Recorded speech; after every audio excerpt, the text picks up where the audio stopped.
Hello YouTube. Welcome. Today I want to make a crafting video showing how to make these convening wands.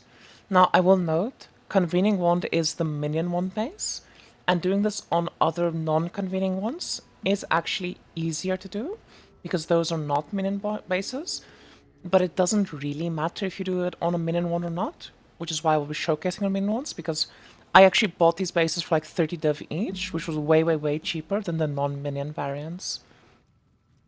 So one thing you do need to note, for this craft we do have to use +1 to all physical spell skill gems.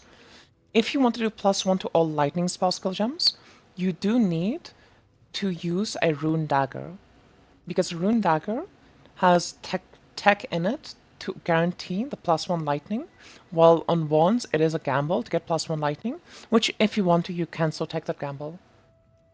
The first step in this craft is we do need to fossil this until we get +1 spell skills. So I'm going to go into the calculator for us and just showcase that quickly. We are going to be using fossil crafting, and we want to use etheric fossil. We want to use corroded fossil. We want to use metallic fossil. And we want to use shuddering fossils. Where's shuddering? There it is. I'm just going to keep clicking this until we hit +1 all spell skills. We don't want anything other than spell skills. We do need the spell skills. Once we have +1 all spell skills, we will need to clean out the prefixes. There we go. Now we need to null down the prefixes. The suffixes do not matter. And you can use meta mods here to try and make it easier. +1 all spell skills is a caster. So if you have a non-caster mod, you can use Control Caster. Unfortunately, in this case, everything is caster, so we just have to gamble. We lost the gamble. We lost the gamble again. And then eventually, once you have cleared it out, you can now go and just clean out the wand. We can actually leave this mod on it, but depending on how many suffixes we have, the next step will be different every single time. The safest way to do it would be to actually null off this critical strike chance, which you could do this by saying, for example, prefix is going to be changed and then annulling. The reason why we say prefix is going to be changed to null is because if you were to scour it, it would make the item blue, and we do want it to be a yellow item. And then once we do this, we will do 3 crafted modifiers. Why is this so big? How do I make this tinier? Oh well, that's fine. 3 crafted modifiers. Prefixes cannot be changed, because we don't want to lose our +1 spells. And lastly, cannot roll attack. If you do this can't roll attack, you can now do Reforge physical, and it will... Sorry, not Reforge physical. You need to do add remove physical, so add remove physical. It will always give us +1 all to physical skill gems. No matter how many times you try this, it will always give this to you. Now, the reason why I said the amount of suffixes don't matter is, if you want to, you could also take a risk here. And let's say you have one suffix.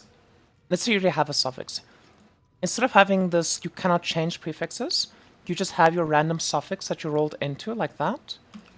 You can still just gamble this, but there is a chance that if you do add remove like this, it can overwrite the +1 all spells. So generally, I would say it's best to just try and clean the item. And then once we have reached the point where the item is fully cleaned and we have a +1 spells, and we have a +1 physical, now we want to do the unveil. So for the unveil, we're going to start off by saying 3 crafted. We're going to craft a prefix. Now for the prefix, you do want to craft one that is not a veiled mod. Like doing crafted mono is a very safe one. And then we want to do prefixes cannot be changed. And now when we do this, when we use this veiled orb, when you use this veiled orb, it is always going to give us a suffix. You can either do a veiled exalted orb and not risk filling the item, which is very expensive, or you just gamble for chaos orb.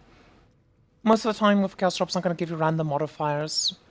If it does give you random modifiers though, you might need to, annul them off, or you might even break the wand that is up to you if you want to take that risk.